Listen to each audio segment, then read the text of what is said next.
মই খুবেই আনন্দিত যে ভাৰতবৰ্ষত বহুত ডাঙৰ ডাঙৰ পদাৰ্থ বিজ্ঞানী আছে। সেই মই এজন ক্ষুদ্ৰ প্ৰাণী হিচাপে যি সৰু সুৰা গৱেষণা পত্ৰ আন্তৰ্জাতিক আলোচনী পত্ৰ প্ৰকাশ কৰিছোঁ, সেই প্ৰকাশৰ সংখ্যাৰ বৃদ্ধি আৰু চাইটেশ্যন পৰা আদি বহুত ক্ষেত্ৰত লৈ পেলাই যে সেই লিষ্টখন প্ৰস্তুত কৰিছিলে ষ্টেনফৰ্ড ইউনিভাৰ্চিটি কেইজনৰ প্ৰফেচাৰে। চ' সেই লিষ্টত একেবাৰে পঞ্চমবাৰৰ কাৰণে মোৰ নামটো আহিছে। চ' মই খুবেই আনন্দিত। তাৰ কাৰণে মই শিক্ষাগুৰু তথা মই পিতৃ মাতৃ কৃতজ্ঞতা জ্ঞাপন কৰোঁ। বিশেষকৈ কি ক'ব?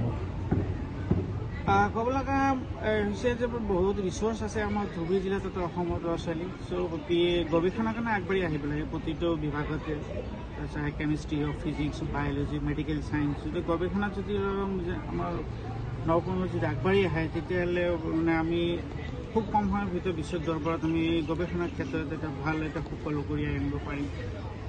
বিশেষকৈ যে ক'বলৈ যাওঁ, আপোনাৰ যিটো জীৱনত যিটো আপুনি কেনেধৰণৰ কি কৰিছিল বা কি কৰিছিল জানে? মই 2009 মই গুৱাহাটী ইউনিভাৰ্চিটিৰ পৰা MSc পাছ কৰিছিলোঁ।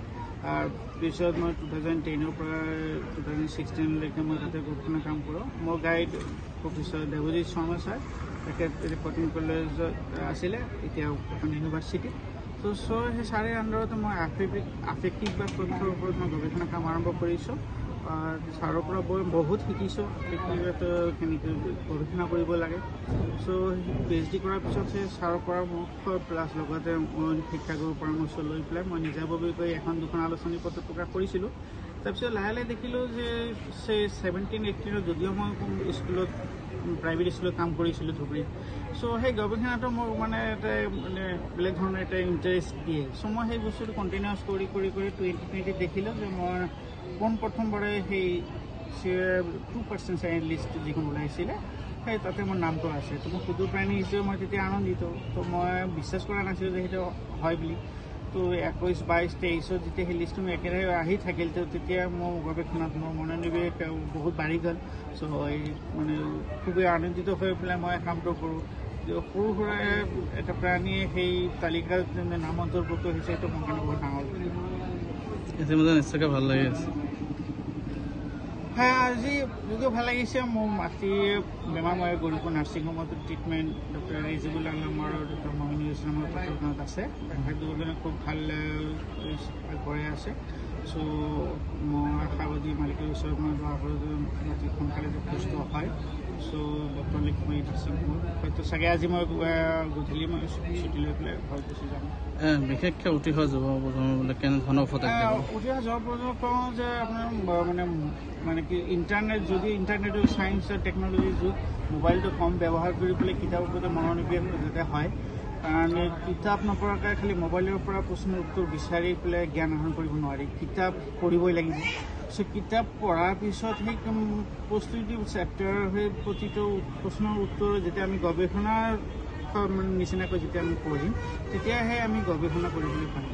আজি যদিও 21st century science and technology, মানে মোবাইলটো মানুহক এনেকুৱা কৰিছে যেন প্ৰতিটো প্ৰশ্নৰ উত্তৰ আমি তাতে বিচাৰি লওঁ। গতিকে আমাক কিতাপৰ দৰকাৰ নহয়। ত' মই ল'ৰা ছোৱালীক কওঁ যে মোবাইল এৰি দি পেলাই কিতাপ বেছিকৈ পঢ়ক। এবাৰ পঢ়িছে 2বাৰ 3বাৰ কিতাপ পঢ়ক। কিতাপত প্ৰতিটো বস্তুৱেই আছে না, আমি যে প্ৰতিটো শাৰীৰে যদি আমি যি পঢ়োঁ, তাতে আমি প্ৰশ্নৰ উত্তৰ পাই যাম। চ' গতিকে মোবাইলৰ ওপৰত ডিপেণ্ডেণ্ট নকৰি আমি কিতাপ পঢ়োঁ, যে কিতাপৰ পৰা বহুত আমি নলেজ আহৰণ কৰিব পাৰোঁ। আৰু যাতে গৱেষণাত আমি যাতে আগবাঢ়ি আহিব পাৰোঁ প্ৰতিটো মানে চায়েন্স ষ্ট্ৰীমৰ হওক, মেডিকেল চায়েন্স হওক, যদি আমি গৱেষণাত আগবাঢ়ি আহিব পাৰোঁ, তেতিয়া মানে ভৱিষ্যততে আমি অতি সোনকালে বিশ্ব দৰবাৰত আমি ভাৰতবৰ্ষৰ গৱেষণাত আমি বহুত আগবাঢ়ি যাম। সৰ্বশেষত কি ক'ব? সৰ্বশেষত কওঁ যে বেছি জনগোষ্ঠীৰ ল'ৰা ছোৱালীক যদি চৰকাৰে যদি সুযোগ সুবিধা দিয়ে উঠি অহাৰ কাৰণে, তো হয়তো সেই বেছি জনগোষ্ঠীৰ ল'ৰা ছোৱালীক ভৱিষ্যতত দেশৰ নাম কঢ়িয়াই আনিব, অঞ্চলৰ নাম কঢ়িয়াই আনিব পাৰিব। যদি চৰকাৰে যদি সেৱা কৰি থাকে, তেতিয়াহ'লে সেই বেছি জনগোষ্ঠীৰ ল'ৰা ছোৱালী কেতিয়াও আগবাঢ়িব নোৱাৰে। আৰু বেছি জনগোষ্ঠীটো নাইকিয়া হৈ যাব এটা সময়ত। ত' গতিকে মই অসমৰ মুখ্যমন্ত্ৰী মাননীয় মই অনুৰোধ জনাওঁ যে বেছি জনগোষ্ঠীৰ ল'ৰা ছোৱালী যদি আহিব বিচাৰে, অলপ ফেচিলিটি দি পেলাই সেই ল'ৰা ছোৱালীবিলাক আগবাঢ়িবলৈ সুযোগ দিয়ক।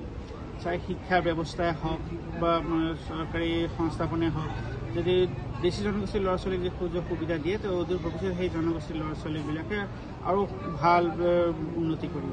যিকোনো খবৰৰ বাবে যোগাযোগ কৰক 7099017330 অথবা 7099017990